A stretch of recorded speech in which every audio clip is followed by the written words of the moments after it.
Hi, I'm your shitty DM, and I'm here for another requested topic. Sure, let's go with that. So, Homunculus says to me, make a video on the availability of low-level healing magic and whether or not it should be able to clear scars, restore damaged organs, promote general well-being, and if it could do this, seeing as spells like Lesser Restoration, Cure Light Words, Healing Word, are completely free to cast, why should the government not organize healers to increase the health of the kingdom? Alright, for starters, the spell you meant to say is Cure Light Wounds, and it is in fact ETC, not ECT, for etc. So get a fucking dictionary, homunculus. So for the first part, my interpretation is that the majority of healing magic affects the short-term well-being of your character. Stuff like Cure Wounds, Healing Word, Revivify, Lesser and Greater Restoration are all about restoring hit points or bringing the target's condition back to normal. So, they wouldn't affect what the character's state of normalcy is. Like, if you got a wizard character with 9 constitution, you can't just cast restoration spells on him until he gets to 10 constitution. So you probably can't really improve someone's general well-being in that way. Scars, yeah, I don't really think you can fix that with healing magic. Otherwise, like, everybody would still have eyes, fingers, that kind of thing from, like, different fights. So, damaged organs as well as lost limbs would probably not be regained from anything less than 7th level, because that's the level that Regenerate is, and it does say that you restore any lost limbs whether or not they were present. So for Regenerate, you can just put your lost limb up against the stump where it was, and it'll mend right back. But I'm interpreting that as an option, like you got your hand bit off by a wolf god or something. So with that and True Resurrection, which is a 9th level spell, they're the only ones that specify you can restore lost limbs and organs. Promote general well-being, none of them really specify that, so I guess if you die fat and get True Resurrected, you'll come back fat.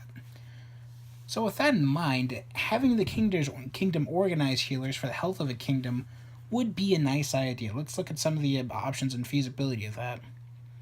So let's say there's a high fantasy kind of kingdom, and every town has a priest that can use cure wounds. There's a druid in every forest. There's bands of rangers that journey around the realm, keeping the land safe from natural threats. Like, there's plenty of wandering bards, paladins visit town to cure disease, artificers sell healing potions at a discount. Wizard academies have a theurgy department that has as many students as any other department. And a few hundred years ago, some angels came down for a stag party and knocked up the countryside for those good old feared soul sorcerers. So now we're assuming that there's like a max healing potential in the land, and a royal or general government authority could rally together a group of paladins specifically for the purpose of healing the injured and curing them of their disease. And I think that'd be a great adventure hook, like for a paladin majority party, something like the Night Hospitallers.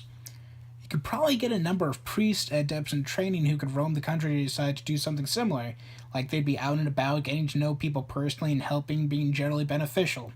This would be specifically for clerics and students who are mobile. Assuming you've got a priest in every village, you could probably get to them or get them to you without much hassle. So, like set up a nice priest network, and like if there is a priest in every town, then they'd definitely be like pretty easy to get to for that kind of thing. So like if someone loses their gets stabbed through the gut during a barn raising, then you can just run them over to the priest and they'll restore them. So for druids and rangers, they'd probably go if they're needed or stay in the general protectorate area and probably know where to go somewhere. So they wouldn't be the kind of people who follow authority.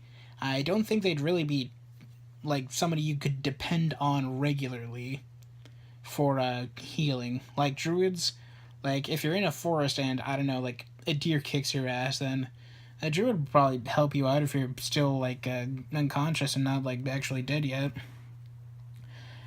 Bards and sorcerers would probably be kind of similar. Like if there's a bard in town, it's just because they ended up there and they'll help if necessary.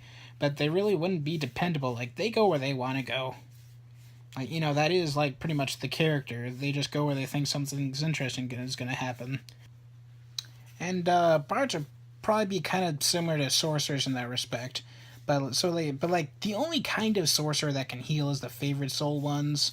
So like if they're going somewhere, they might have some divine direction, because of their heritage and shit, in which case they'll be where they are because a god or angel told them to, and, who's a king to argue with that? Wizards would probably be mercenary about the idea, but since they were just fellow gods of magic and perform holy magic, they could probably be lumped in with the wandering cleric students.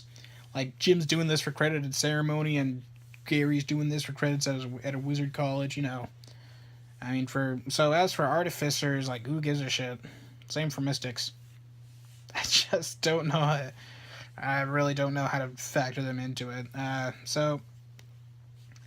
mean, I'm not that flippant. Mystics are so rare from what I'm interpreting that they're really not worth talking about, because if they're doing anything, they'll be doing it on their own terms and whims, and there's no real structure for them to draw upon to organize them. I mean, artificers could probably be into it to the degree that they could improve their own healing potions or something, but I really can't think of anything for them. So, I was a bit long-winded, but a lot of it could probably be considered fairly moot just by having a priest in every town, assuming it's a high fantasy where such a thing is possible. But then if you lower the density for those kind of priests, like make the setting a bit more low magic, then the roaming bands of healers could probably be more feasible. Like, the priests can channel divine magic, and then by extension, those churches could have some guys that go from place to place, heal wounds, and cure disease. Yeah.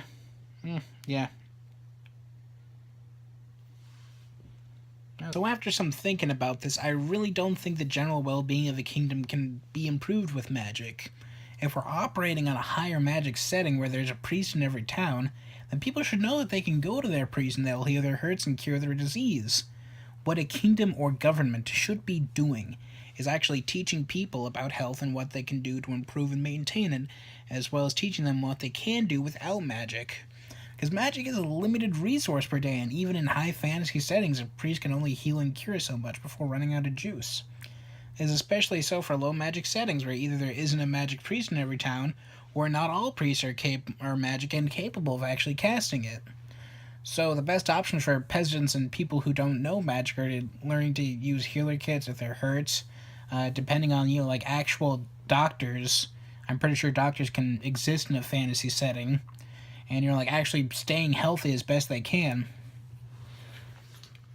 Yeah, so those are my thoughts. It took a while to get this out because it's just kind of something I just kind of have trouble thinking about, kind of working everything out. So it's kind of my interpretation. This is all interpreted through stuff from the player's handbooks, the spell lists, the monster manual, and a fair bit from the dungeon master's guide. So yeah, there you go. If you like this, or you want me to do something else, or if you have another idea request, or if you have some ideas that you don't think I covered very well, then say so in the comments. And also feel free to share and subscribe if you want to keep up on this, or let other people know about it if you think I'm good enough. That's all. Have a nice day. Bye.